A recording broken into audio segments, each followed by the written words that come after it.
te présenterai vers 9h, 9h01. C'est bon.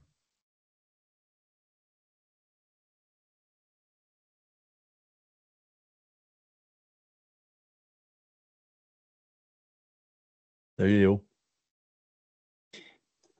Salut tout le monde. Bonjour, Ryan.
Eh bien, il est 9h, puis si vous voulez bien, on va commencer.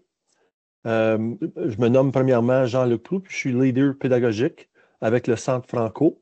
Je débute en vous souhaitant la plus cordiale des bienvenues à cet atelier animé par Sylvain Vachon. Je me permets de présenter Sylvain. Ça fait un petit bout de temps qu'on se connaît. Sylvain a été conseiller pédagogique en apprentissage par expérience pour 7 ans et maintenant est direction adjointe de l'équipe de soutien à la réussite scolaire depuis septembre 2023 pour le Conseil scolaire catholique Franco-Nord. Il est responsable de l'apprentissage par expérience et la réussite dans son conseil. Donc, Sylvain, merci d'accepter notre invitation à présenter ce matin. Je vous rappellerai également, juste avant de laisser Sylvain débuter, si le cœur vous en dit, allumez votre caméra. C'est toujours plus intéressant de voir des visages, des beaux visages. Puis aussi, assurez-vous que votre micro est en sourdine. Ça aussi, c'est important. Puis vous devriez voir s'il l'est ou s'il ne l'est pas en haut à droite de votre écran, juste à côté du bouton Quitter. Donc, Sylvain, c'est à toi. Merci, Jean-Luc. Donc, oui, moi, je suis un petit peu comme Jean-Luc. Si ça vous va, je vous forcerai pas, mais si vous êtes capable d'ouvrir vos caméras, j'aime toujours voir les réactions quand on présente. Puis aussi, j'espère, si vous avez des questions pendant la présentation, n'hésitez pas. Fait qu'on va avoir la chance d'un petit peu travailler ensemble. Fait que je vais partager mon écran. Une petite seconde. Donc, bienvenue à cette formation sur les pièges et conditions gagnantes pour établir un makerspace dans son école ou son conseil scolaire. Donc, comme j'en ai que dit, moi, c'est Sylvain Vachon, mais je veux juste rajouter mon adresse courriel ici. Je suis toujours très intéressé d'avoir des conversations avec les autres conseils pour vraiment avoir des belles conversations sur des projets innovateurs. Ça m'intéresse toujours. Donc, n'hésitez jamais de m'envoyer un petit courriel parce qu'aujourd'hui, c'est certain qu'on n'aura pas la chance de toucher tous les points. Donc, vous allez peut-être avoir des questions par la suite, mais n'hésitez pas non plus de poser des questions durant la présentation. Donc, voici la petite vision de la séance aujourd'hui. C'est assez simple, mais ça va me donner l'occasion de voir les essentiels d'un makerspace. Fait que, première chose qui va être importante pour moi, c'est de parler de c'est quoi un makerspace. J'ai pas de formule ce matin pour vous one size fits all parce que je pense pas que ça existe quand ça vient un makerspace. Il y a beaucoup de facteurs à considérer. Chaque conseil, chaque école est différente. Fait que c'est juste de prendre le temps dans son conseil, dans son école, de voir qu'est-ce qu'on veut construire comme projet, puis aller de là. Mais je vais quand même prendre le temps de vous présenter le makerspace que nous, on a monté au Franco-Nord, juste pour vous donner une idée. Puis on a différents types de makerspace aussi dans mon conseil mais un qu'on a fait au niveau du conseil scolaire. Ensuite de ça, je vais vous faire réfléchir un petit peu. J'ai des petites questions à vous poser par rapport aux conditions gagnantes, puis voir qu'est-ce qu'il y a dans votre conseil qui fait qu'un makerspace est possible et qu'est-ce qui serait peut-être quelque chose à travailler. Puis, on va terminer rapidement avec quelques pièges, risques à éviter dans la mesure du possible quand on veut lancer un makerspace, puis quelques pièges que moi, j'ai tombé dedans, évidemment, quand j'ai voulu monter le projet qu'on a monté ici au conseil. Pour commencer, par exemple, j'ai une petite question pour vous, puis on va utiliser le Kahoot pour le faire. Fait que je vais vous demander si vous voulez bien de rentrer sur kahoot.it, puis de rentrer le code suivant. J'ai une petite question pour commencer. Là, je vais juste arrêter rapidement mon partage parce que je veux changer de page à partager. Oh, non, désolé. Je ne voulais pas faire ça trop vite. Je vais laisser le code. Jean-Luc, est-ce que ça te dérange de mettre le code dans le chat, peut-être, juste pendant que je change mon écran? Donc, ceux qui se branchent, si vous allez sur kahoot.it, puis avec le code suivant, puis ensuite, je vais vous présenter la première question pour ce matin.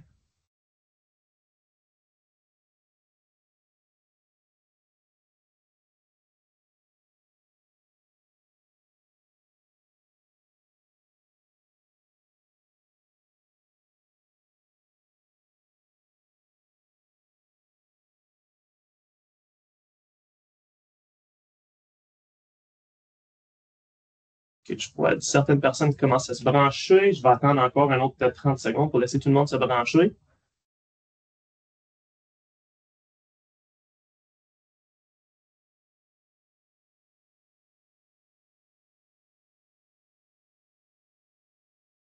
Ben, je vais juste compter. 1, 2, 3, 4.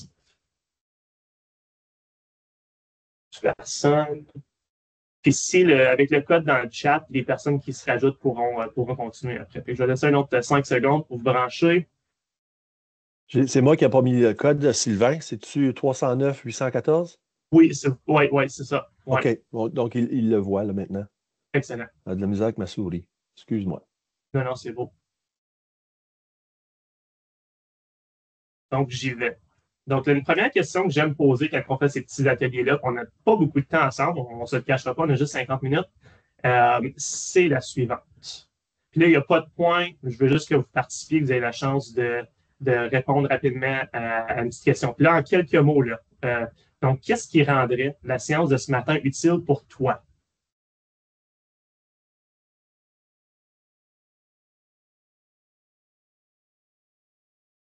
J'ai laissé un petit 90 secondes pour répondre à cette question-là.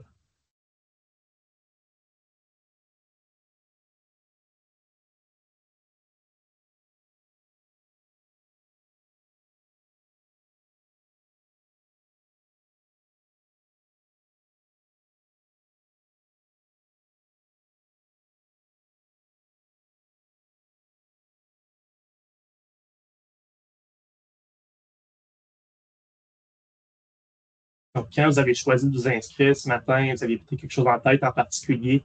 Donc, pourquoi vous êtes ici? Qu'est-ce qui rendrait ça utile?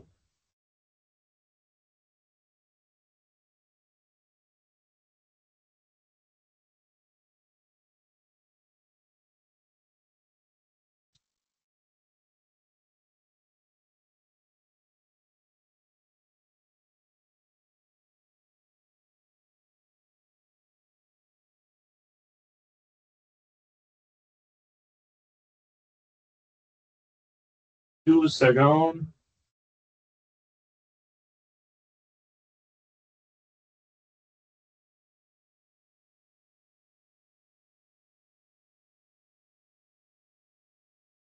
Parfait, on va regarder rapidement les réponses. Et donc, avoir des idées pour implémenter et améliorer l'engagement de nos élèves au secondaire, parfait. Exemple de réussite et défis. Exemple concret d'un makerspace en action. Découvrir les différentes fonctionnalités du makerspace. Pistes concrètes, ressources clés. Pistes au niveau de la triangulation. OK. Des projets authentiques. Comprendre c'est quoi. Et des stratégies qui fonctionnent. Parfait. Je pense qu'on a la chance d'attaquer quelques-uns de ces éléments-là ce matin. Puis si jamais il y en a qu'on n'attaque pas, bien, on va pouvoir, vous allez certainement pouvoir communiquer avec moi. Donc, je retourne rapidement à ma présentation. Excusez, je vais faire un petit peu d'aller-retour entre les deux ce matin parce que je veux quand même essayer de vous faire participer un peu.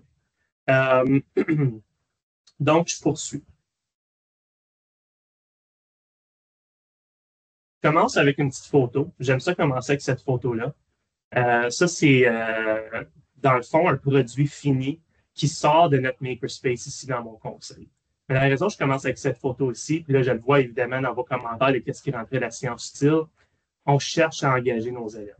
Et si on regarde de près, je dirais que la plupart des élèves ont un sourire ou un certain niveau de fierté d'avoir vraiment fait quelque chose avec leurs mains, d'avoir créé quelque chose. Puis pour moi, quand j'ai voulu faire le makerspace, c'est évidemment quelque chose qui était au cœur de nos décisions.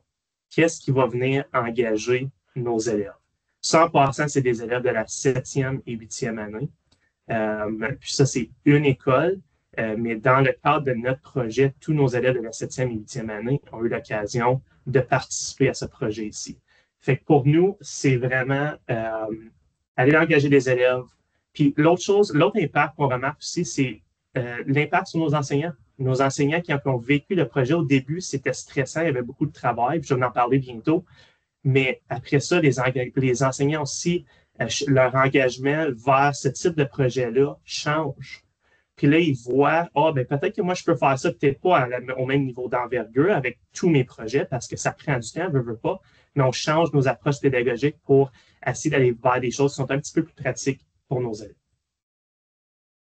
Donc, c'est quoi un makerspace? Un makerspace, comme j'ai dit tantôt, il n'y a pas un one size fits all, mais pour moi, dans un makerspace, il y a quelques éléments clés. Fait qu'il faut permettre aux élèves de concevoir puis de créer des objets concrets avec divers outils et technologies. Et ça peut être différent, comme j'ai dit tantôt, par conseil, par école, selon les profils des élèves. Ça, il ne faut pas oublier ça. Les outils qu'on va utiliser puis les projets qu'on va faire. Mais pour moi, un makerspace, c'est quand les élèves ont la chance de créer puis de monter quelque chose. Il faut offrir des expériences enrichissantes puis démontrer les liens avec les carrières. Faire des liens avec je vais appeler ça le vrai monde. Parce que veut pas, dans le monde d'éducation, comme on a des matières enseignées et ainsi de suite, puis faire des liens avec l'externe, c'est pas toujours évident. Fait que pour moi, le makerspace, c'est de montrer aux élèves ta prochaine étape, que tu t'en ailles au secondaire, que tu t'en ailles au post-secondaire, tu vas avoir de plus en plus d'occasions à travailler avec ce genre d'outils-là. Puis tu vois qu'il y a vraiment des opportunités de carrière, puis souvent des opportunités de carrière qui sont payantes. Nos élèves cherchent souvent à savoir où est l'argent, mais quand on parle de makerspace, quand on parle des opportunités comme ça, il y a souvent des carrières dans ces domaines-là qui sont vraiment payantes. Puis le dernier point d'un makerspace, dépendant comment vous le montez, il faut favoriser l'innovation, la créativité, puis l'engagement. Puis dans tout ça, évidemment, on va être capable de développer les compétences transférables chez nos élèves. Fait que ça, pour moi, c'est trois choses très importantes que si on développe un makerspace, il faut garder ces 3 éléments en tête, là. Peu importe ce à quoi va avoir l'air votre makerspace. Pour vous donner une petite idée ce matin d'un makerspace, je vais vous parler quand même du projet que nous, on a monté ici au Franco-Nord. Nous, on a un makerspace mobile. Qu'est-ce que ça veut dire, un makerspace mobile? Ça veut dire que notre makerspace se promène d'école en école, puis chacune des écoles ont accès aux outils qui sont disponibles dans le makerspace. Dans le cadre de ce makerspace-là, nous autres, notre vision était plus pour les métiers spécialisés, puis plus particulièrement la charpenterie-menuiserie. Il y a quelques raisons pour ça, mais la demande était là. Puis on va en parler un petit peu dans les pièges tantôt dans la planification, mais on ne s'est pas rendu, les photos que vous voyez, c'était pas take one, c'était quelque chose en évolution. Où on a commencé, c'était beaucoup, beaucoup plus simple que ça. On a commencé, on avait acheté des outils de base, on a embauché un prof à la retraite, puis on avait ciblé quelques élèves de 7e, 8e année qui avaient besoin avec lesquels on avait besoin de travailler leur engagement pour assurer une certaine transition au niveau secondaire. Ça avait bien marché, mais l'impact était limité. On a vu dans ça qu'on avait vraiment l'occasion d'avoir un plus grand impact. Puis on a vu non seulement que, OK, on va aller chercher l'engagement de nos élèves qui sont peut-être un petit peu plus démotivés, mais nos élèves qui sont en salle de classe, qui sont, je vais mettre motivés un petit peu entre parenthèses, tu sais, sont bons à l'école, méritent beaucoup, beaucoup de passer du temps avec ces projets-ci. Fait que pour moi, quand on a évolué, c'est important de voir comment est-ce qu'on peut apporter ça à tous les élèves. Puis la première étape qu'on a fait, encore avant de se rendre à la remorque, que vous voyez, on avait acheté des kits qu'on pouvait envoyer dans les écoles. Puis on avait un formateur qui venait former les élèves avec la présence de l'enseignant. Puis de là, les élèves pouvaient faire un petit brainstorm puis voir quel type de projet qu'ils pouvaient monter. Ça, on va en parler encore tantôt, mais ça n'a pas trop marché, cette partie-là. Fait qu'il a vraiment fallu retourner au drawing board puis dire qu'est-ce qu'on fait maintenant pour aller chercher nos élèves puis monter un produit qui va fonctionner. Puis c'est là qu'on est rendu. Puis ça l'a pris du début à la fin, là, 1 an et demi avant que notre roulotte, notre remorque soit dans une école. Puis je vous montre rapidement le module de travail des élèves. Donc, ça, c'est un module qui a été conçu spécifiquement pour nos élèves, pour nos écoles, avec un choix d'outils très réfléchi pour s'assurer que c'était pour fonctionner dans une salle de classe et dans n'importe quelle salle de classe. Fait que ça, c'est des petites choses à réfléchir quand on veut monter un makerspace, les outils qu'on va choisir. Est-ce qu'on peut les utiliser dans des salles de classe? Si oui ou si non, quel ajustement est-ce qu'on pourrait faire pour pouvoir les utiliser en salle de classe? Fait que moi, ça, c'est le module d'élèves. Je vous en parle rapidement. Encore, nous autres, c'était charpenterie-menuiserie.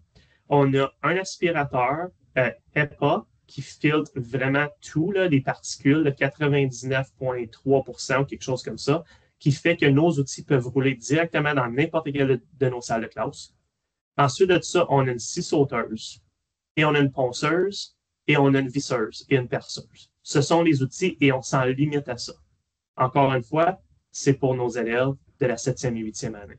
Dans les écoles où on n'a pas on n'a pas de shop, on n'a pas d'atelier dans nos écoles. Donc, il fallait trouver une solution qui était pour fonctionner.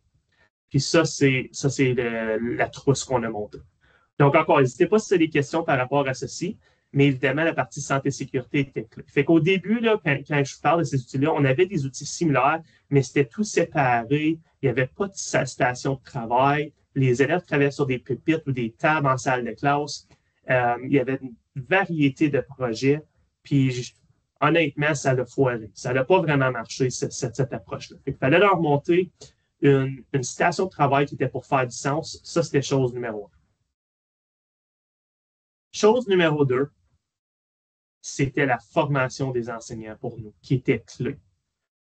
On a ici voulu monter un projet que les enseignants pouvaient eux-mêmes rouler en salle de classe pour avoir moins besoin d'appui de l'externe. Parce que comme j'ai mentionné, quand on a monté, on a embauché un prof. Fait que c'était un prof qui était à la retraite. Fait que lui, il fallait s'arranger avec son horaire. C'était pas toujours évident. Étape 2, on s'est dit, ben, on va avoir un formateur qui va venir former des élèves. Puis nos profs vont être là, mais ils ne seront pas formés pour nécessairement enseigner les outils puis monter des projets, ainsi de suite. Là, nous autres, dans notre Makerspace, nos profs sont formés de A à Z sur les outils que je viens de mentionner et peuvent ensuite former les élèves. Fait que c'est un train the trainer, là, former le formateur. C'est une formation qui a fait appel à plusieurs personnes, dont notre formateur externe, mais aussi au sein du conseil pour faire approuver tous les aspects de santé et sécurité. Fait que c'est pour ça que je vous ai dit ça après à peu près 1 an et demi avec que la remorque soit dans une école, parce qu'on a passé à travers de tout ça. L'autre chose qu'on a trouvé qui était un élément clé, c'était d'avoir un projet. Pas 5, pas 6, puis pas laisser les élèves faire des brainstorms de plein de projets parce qu'on a remarqué que ça ne marchait pas, parce que les élèves n'avaient pas nécessairement les expertises nécessaires pour dire Monsieur, madame, moi j'aimerais ça construire une table. OK, ben il est où ton plan? Qui va t'appuyer dans la construction de la table parce que l'enseignant n'avait pas nécessairement les expériences non plus. Fait qu'est-ce qu'on fait, c'est qu'on s'est vraiment limité à oh, ma caméra est fermée. Désolé. On s'est vraiment limité à un projet. Puis là, je vous dis un projet, on est rendu à 3 projets, fait qu'il y a quand même de la sélection possible. Donc, le projet qu'on a choisi pour l'année 1 du projet, qui était en 2023-2024, c'était la construction d'une planche à roulettes. Donc, tous nos élèves de la 7e et 8e année, les enseignants, ont construit une planche à roulettes. Là, cette année, on est rendu dans la construction de raquettes et on est aussi rendu dans la construction de chaises à dirondelles. Mais pour chacun de ces projets-là, on a des modèles et les profs les ont faits. Donc, ça, c'était très important parce que les profs ont développé un niveau de confort avec le projet fait. Si vous voulez monter un makerspace, des fois, c'est peut-être de limiter, autant qu'on veut innover puis qu'on veut permettre à nos élèves d'essayer plein de choses, puis d'eux autres déterminer les projets, puis de solutionner toutes sortes de défis. Qu'est-ce qu'on a réalisé, c'est que les élèves n'ont pas les capacités avec les outils. Ils n'ont jamais nécessairement travaillé avec, peu importe c'est quoi le type d'outil. Fait qu'il faut leur donner au moins un projet dans lequel ils vont pouvoir utiliser chacun des outils, les maîtriser, puis peut-être après, on peut leur donner un peu plus de flexibilité, puis leur permettre d'aller développer de nouveaux projets. Donc, ça, c'est notre makerspace au Franco-Nord. Là, je ne vais pas vous montrer la vidéo. Cet exemple des anciennes actions, mais on n'a pas beaucoup de temps ce matin, fait que je vais sauter la vidéo, c'est plus pour l'image. Les conditions gagnantes. Puis après ça, on va retourner au Kahoot parce que je vais vouloir que vous réfléchissiez par rapport à ces conditions gagnantes. Je vais parler un petit peu, mais l'engagement des parties prenantes internes et externes, ça, c'est primordial au succès de votre makerspace. On va commencer avec les parties prenantes externes parce que c'est là que moi, j'ai commencé quand j'ai commencé ce projet-là. J'ai fait appel à la compagnie FIT, qui est une compagnie de formation que la plupart des conseils francophones en Ontario ont probablement utilisé pour leur programme MHS, puis peut-être d'autres choses. Mais cette compagnie-là a pu me guider dans tout l'aspect de santé et sécurité, évidemment accompagner des gens qui s'occupent du service d'immobilisation à mon conseil pour s'assurer que tout ce qu'on faisait s'alignait avec nos assureurs et qu'on respectait les normes de santé et sécurité du conseil. Fait que ce fut un travail de collaboration. Donc, la compagnie externe a monté toute la formation pour nos enseignants. C'est une formation de 4 jours, formation intensive. Nos enseignants doivent être là de 8,5 à 3,5. Je sais qu'il y a toutes sortes de choses qu'on pourrait discuter ici, mais c'est important que tout le monde y soit. Fait que c'était une des conditions. Nos enseignants n'ont pas été obligés de faire ce projet ici. Ça, c'est l'autre chose qui est importante. Je vais parler de ça dans les parties prenantes internes. Dans les parties prenantes internes, on a une équipe au conseil. Avant de parler des enseignants, on a une équipe au conseil. On a des conseils pédagogiques, on a des directions de services qui font partie du projet, avec lesquels on discute de l'implémentation au sein des écoles, puis avec lesquels on est capable de monter des équipes qui appuient ensuite les écoles à mettre en œuvre le projet. Pour les enseignants, on a besoin des enseignants. On ne peut pas faire fonctionner le projet comme ça sans les enseignants. Donc, mais on ne voulait pas non plus obliger les enseignants à participer au projet. Fait que c'est important de trouver des façons d'engager ces gens-là. Puis de créer vraiment une culture conseil, une culture école quand on fait le makerspace. On va parler de culture un petit peu plus tard tantôt. Fait que l'engagement de ces parties prenantes-là est vraiment, vraiment important. La formation pour le développement professionnel. Pas juste avant le projet, mais durant le projet. Fait que nous, on travaille avec FIT, c'est eux qui font la formation, le développement professionnel de notre personnel, mais FIT est toujours disponible pour nous et pour nos enseignants. L'autre chose, c'est que les enseignants qui ont vécu la formation aux 3 ans vont avoir besoin d'un petit renouvellement.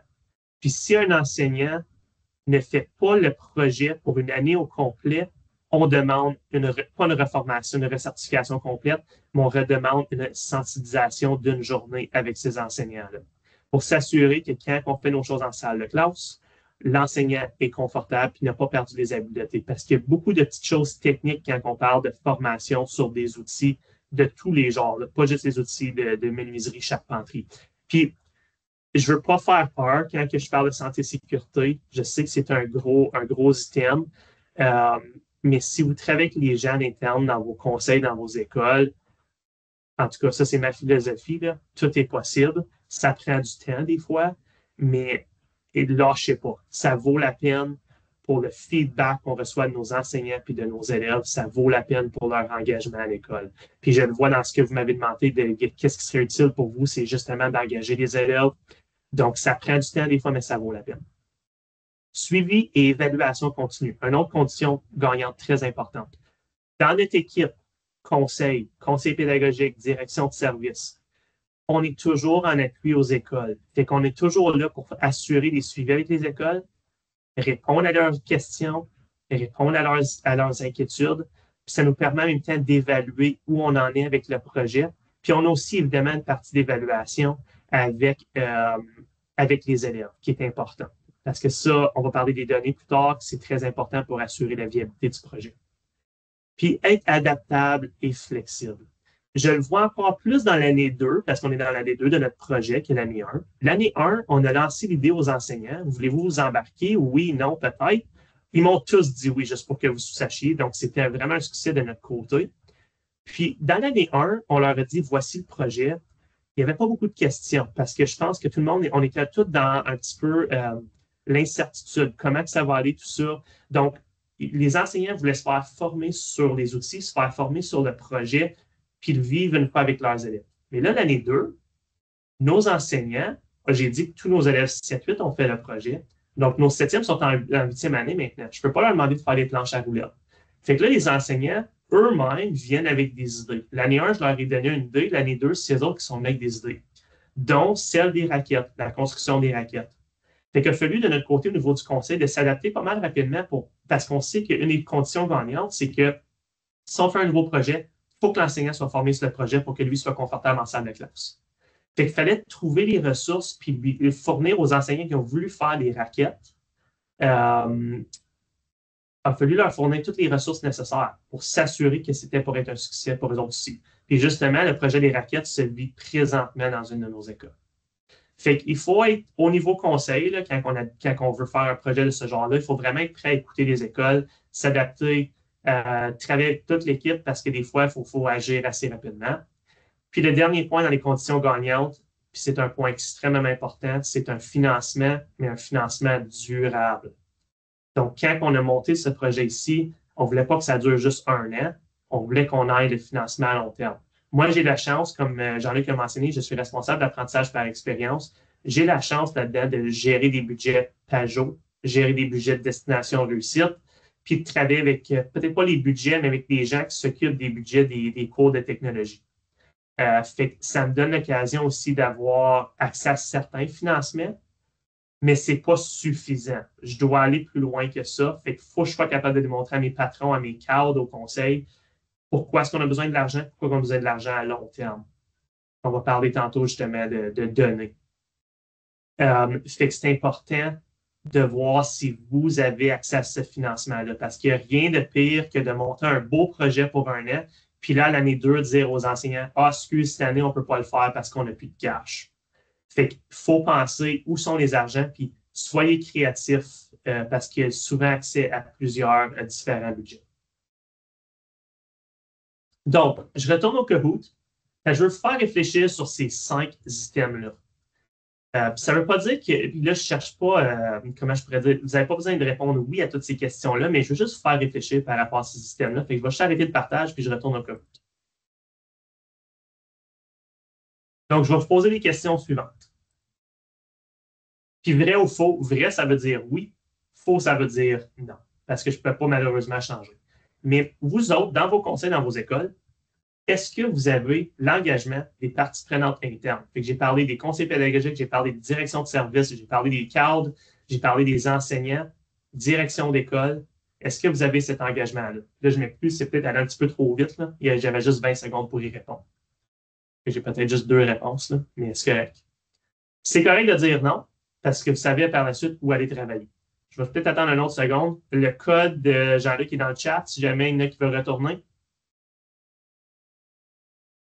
Tu me le répètes, je vais le mettre. Oui, donne-moi une seconde. 309, 6, 8, 1, 4. 814. 814, Ouais. 309, 814. Parfait, merci. Collaboration. J'y vais avec la prochaine petite question. Oh, j'ai pas besoin de score. La deuxième question, c'est est-ce que vous avez l'engagement des parties prenantes externes? Fait qu'est-ce que vous avez des partenaires dans vos régions qui pourraient potentiellement vous appuyer pour faire la mise en œuvre de votre makerspace?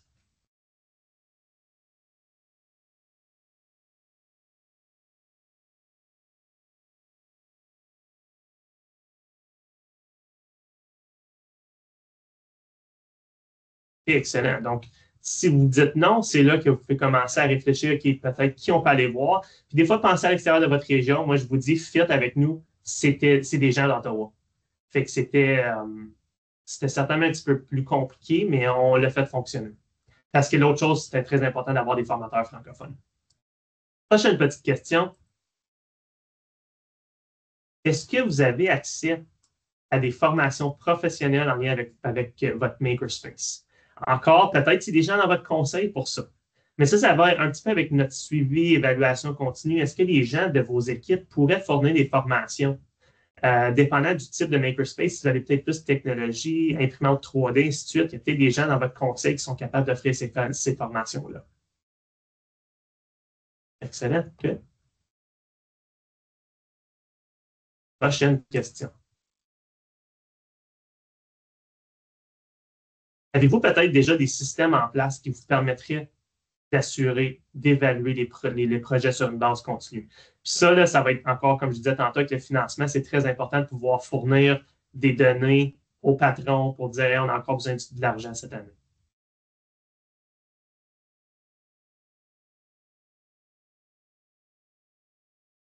Okay. Évidemment, je passe ça assez vite, là, mais êtes-vous capable de vous adapter? Est-ce que votre équipe au conseil serait capable de s'adapter rapidement dans des conditions changeantes? Puis c'était une adaptation pour nous dans notre conseil, là, parce qu'on ne savait pas trop à quoi s'attendre avant que la remorque soit dans notre école. Il a fallu agir rapidement des fois. Là, fait qu'on a travaillé fort.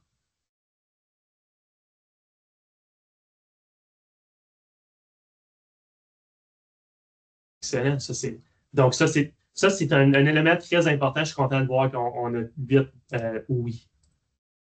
Et dernière petite question pour cette section aussi. Avez-vous accès à un financement durable?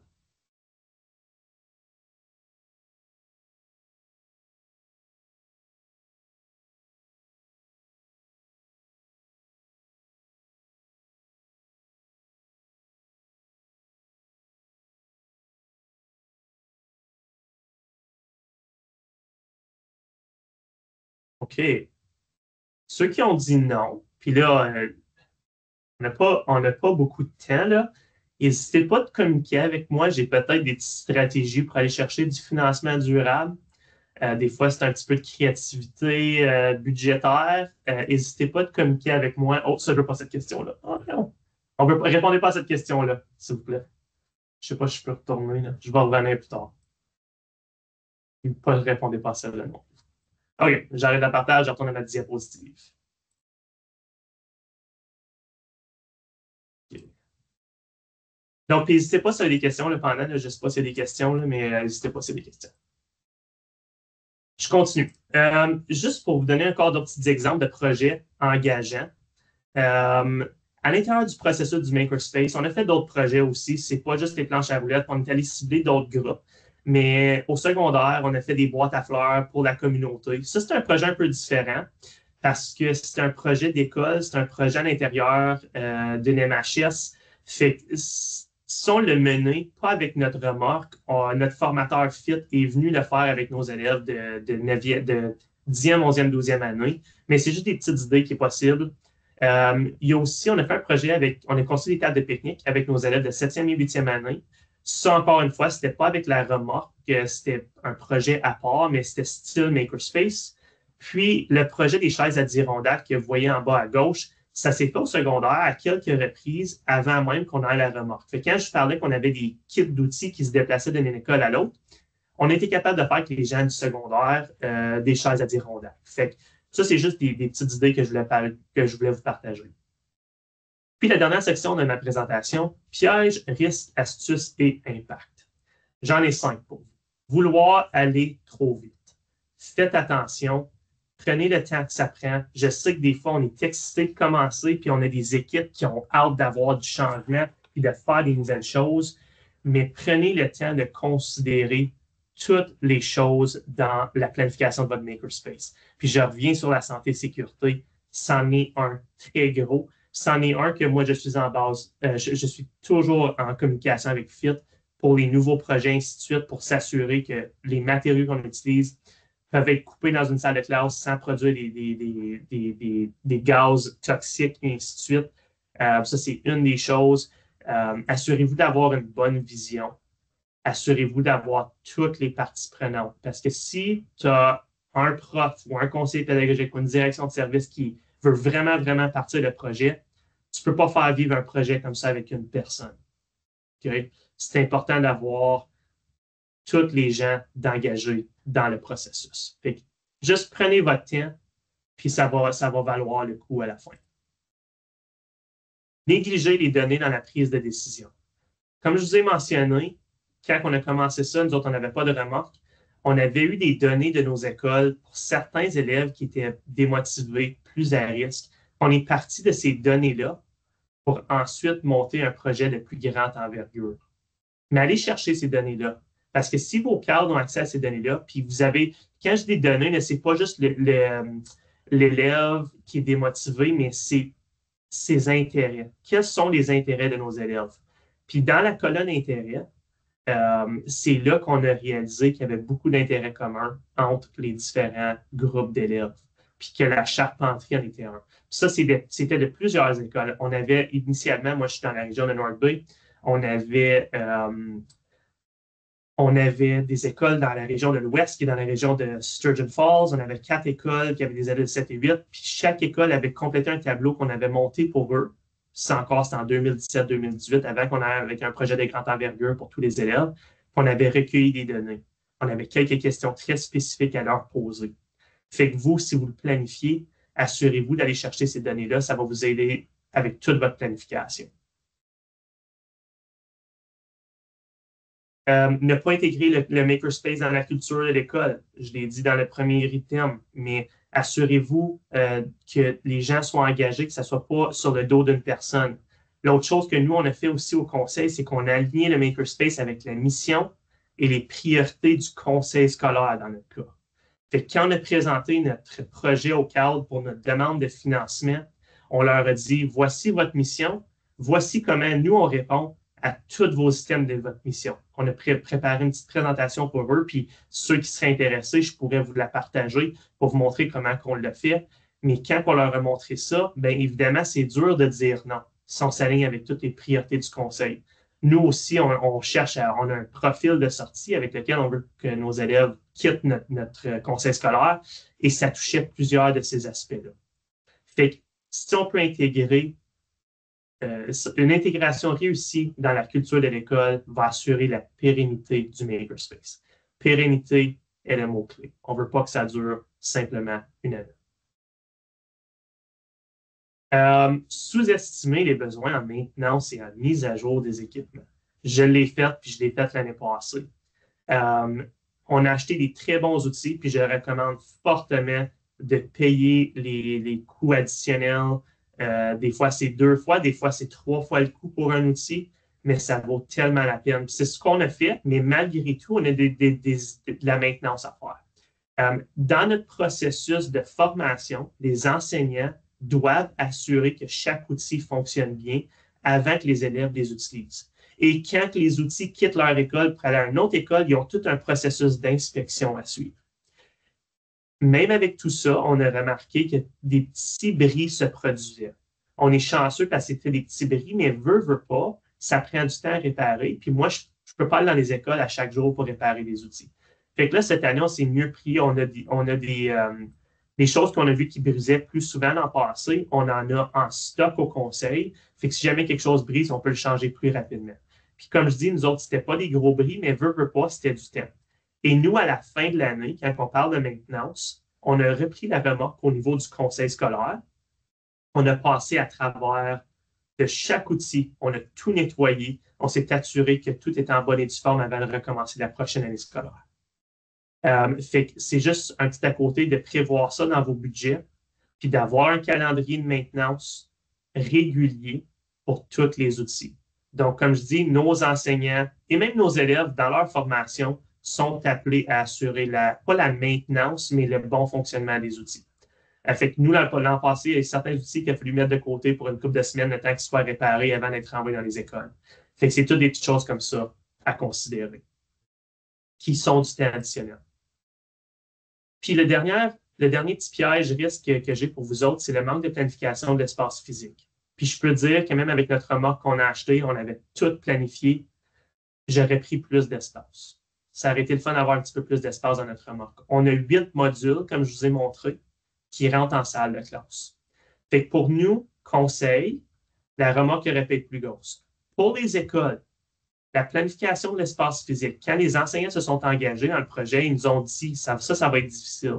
Ils ont eu besoin de beaucoup travailler avec leur direction d'école, avec leurs concierges dans leurs écoles, pour voir comment est-ce qu'on va accommoder ces outils-là. Mais toutes nos trousses peuvent être mises dans n'importe quelle salle de classe, fait que ça l'aide. Mais veut pas, il y a eu des défis d'espace, chose numéro un, mais il y a aussi des défis de pouvoir dans les classes. Parce que quand tu branches tous ces outils-là, ben, les breakers peuvent sauter. Fait que c'était toutes des choses à considérer. C'est des choses qu'on n'a pas nécessairement de solution, je vais vous le dire, au niveau du conseil, là, parce que ça représenterait, quand on parle de pouvoir, ça représenterait de gros investissements de faire rentrer des électriciens, et ainsi de suite. Mais ce n'est pas quelque chose qu'on a mis de côté, c'est quelque chose qu'on continue à discuter pour voir comment on peut mieux faire fonctionner les choses. Mais l'espace physique est clé dépendant du style de makerspace que vous voulez monter. Euh, Nous, autant qu'on a 8 modules, j'ai vraiment une école qui peut rouler 8 modules. La plupart des écoles, c'est peut-être 4 modules à la fois. Fait que c'est des choses vraiment à considérer si vous faites un makerspace pour une école ou pour tout votre conseil. Elle n'est pas trop gros. Cela dit, moi, j'ai une vision à long terme que ma remorque, ça va être un petit peu comme ceux qui ont des campers l'été, là, avec des slides où ce que les élèves pourraient peut-être travailler directement dans la remorque. Mais je vais dire que ça, je vais avoir besoin d'un petit peu plus de fonds, puis ça va être travaillé à long terme. Fait assurez-vous de planifier cet espace-là. Je veux revenir. Je termine. Je vois qu'il est 9h40, puis je veux vraiment vous poser 2 questions. Mais là, il va peut-être falloir que vous me laissiez un petit 30 secondes parce que j'ai fait une erreur dans mon Kahoot. J'ai passé trop vite aux questions. Fait que je vais vous donner un autre code de Kahoot. Parce que j'aimerais vous poser 2 petites questions. Qu'est-ce qui était utile pour toi ce matin? Ta séance en un seul mot. Puis si vous avez des questions pour moi, j'aimerais bien vous entendre euh, pour essayer d'y répondre. Je vais vous donner un nouveau code pour Kahoot. J'arrête le partage et je recommence le partage. Si vous pourriez, s'il vous plaît, vous brancher au Kahoot suivant. Au 635-7487 pour mes 2 petites questions de fin. Là, je me sens comme si c'était un marathon. Là. Je vous ai bombardé avec plein de choses. Là. Pas un marathon, un sprint. Là. Fait que, en tout cas, j'ai-tu manqué des questions dans le chat ou tout est pas de questions parfaites? Et si je peux vous demander de vous brancher ici rapidement, puis je vais vous poser mes 2 petites dernières questions de fin avant qu'on se quitte.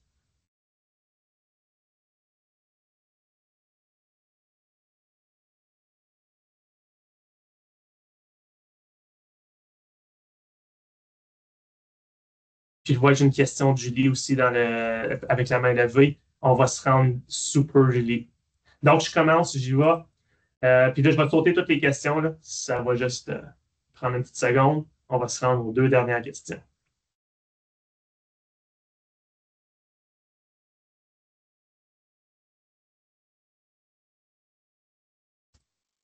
Suivant. Merci de votre patience.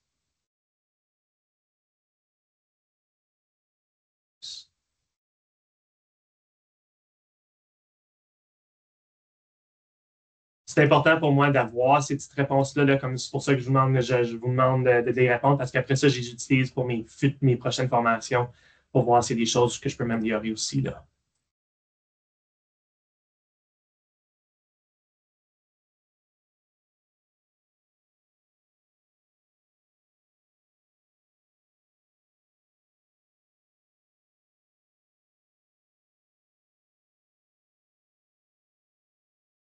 On est presque là. OK, voilà. Qu'est-ce qui a été le plus utile pour toi dans cette formation? Si vous pouvez mettre ça, là, un mot, une petite phrase, là.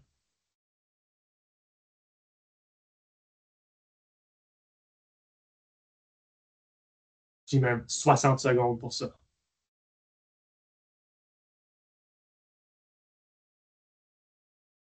Si ça n'a pas été utile, laissez-moi savoir aussi, je pourrais m'ajuster pour les prochaines.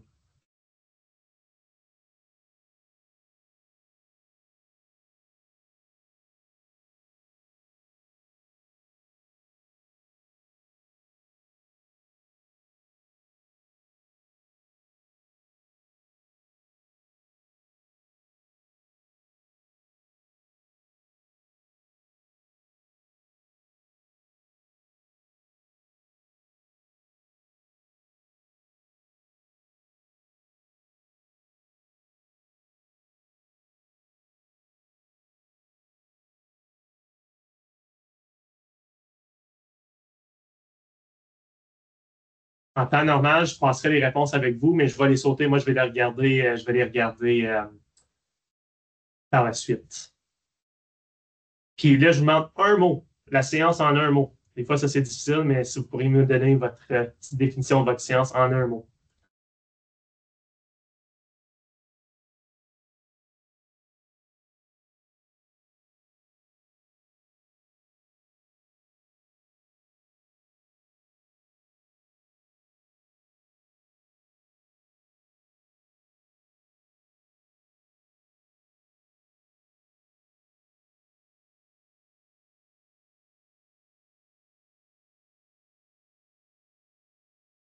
Parfait. J'arrête le partage pour tout de suite.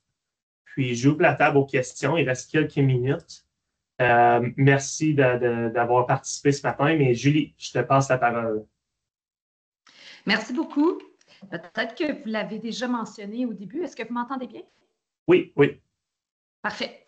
Peut-être que vous l'avez mentionné au début. Malheureusement, j'ai dû me connecter avec quelques minutes de retard. Je me demandais c'était quoi votre budget de financement de démarrage et celui de roulement, si vous pouvez l'estimer. Oui. Non, je ne l'ai pas mentionné, c'est une excellente question. Budget de démarrage, c'était autour du 65-70 000. OK. Avec la remorque, les formations incluses, puis je vais vous dire, la formation, le monter cette formation-là, ce fut dispendieux parce qu'il a fallu passer à travers beaucoup de choses. Puis ça, c'était dispendieux. Puis après ça, le coût annuel, la skateboard coûte à peu près 100 par élève. OK. Ouais. Puis moi, j'ai eu 325 élèves qui l'ont fait l'an passé. OK. Puis la construction des modules, les stations de travail mobiles, vous l'avez fait faire à l'externe ou à l'interne avec votre personnel? À l'externe, à l'externe. Okay. C'était quand même complexe. C'était vraiment monté sur mesure. Si on avait fait ça, mettons, avec les élèves du secondaire, parce qu'on a eu des conversations par rapport à ça, c'était juste un peu trop complexe. Puis, il fallait assurer un certain standard. C'est pas qu'au secondaire, ils ne pourraient pas le faire, c'est juste que sont en exploration encore. Là, on était chercher vraiment des experts qui sont capables de faire des armoires de cuisine, dans le fond. Là. OK. Super. Puis, j'ai encore une dernière question. Oui, vas-y. Pour le déplacement, merci. Pour le déplacement de la station, vous le faites avec un staff à contrat, vous le faites avec un staff à l'interne, avez-vous quelqu'un qui est attitré? Je comprends que vous, M. Vachon, mais je me demandais si vous aviez une dotation de plus. C'est une excellente question parce que ce fut de longues conversations à mon conseil. On a même une ligne directrice par rapport à ceci. On ne peut pas, nous, comme employés du conseil, attacher cette remorque-là. On embauche une compagnie de remorquage. Puis, qu'est-ce qui est bon pour nous avec la compagnie de remorquage, c'est qu'ils ont aussi un endroit pour l'entreposer. Fait qu'à l'été, moi, je ne vais pas laisser ça dans mon stationnement au conseil. Fait qu'eux autres, ils ont des clôtures, ils ont des caméras, ils ont tout. Fait que c'est un peu dispendieux, mais c'est une bonne dépense. Puis là, je te parle à peu près 4 à 5 000 $ pour l'année, nous autres, pour la faire déplacer, incluant l'entrepôt. Wow! Bravo! Sérieusement, super beau projet, très inspirant. Merci d'avoir répondu à mes questions. Pas de problème. Merci beaucoup, Julie. Est-ce que j'ai d'autres questions?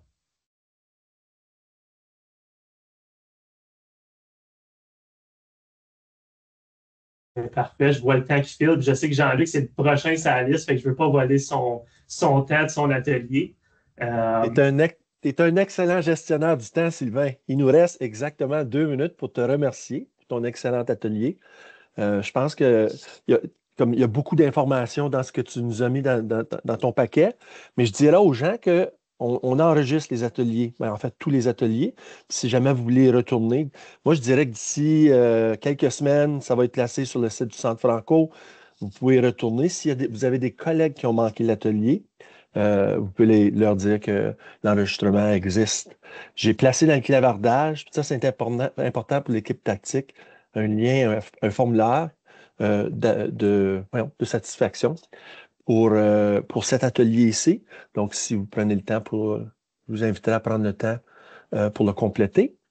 Puis, j'arrête l'enregistrement, puis je vous souhaite une bonne continuité de vos ateliers. Prenez soin. Merci tout le monde. Merci Jean-Luc. Léo, ça me fait plaisir, Sylvain. Bye. Bye. Merci, au revoir.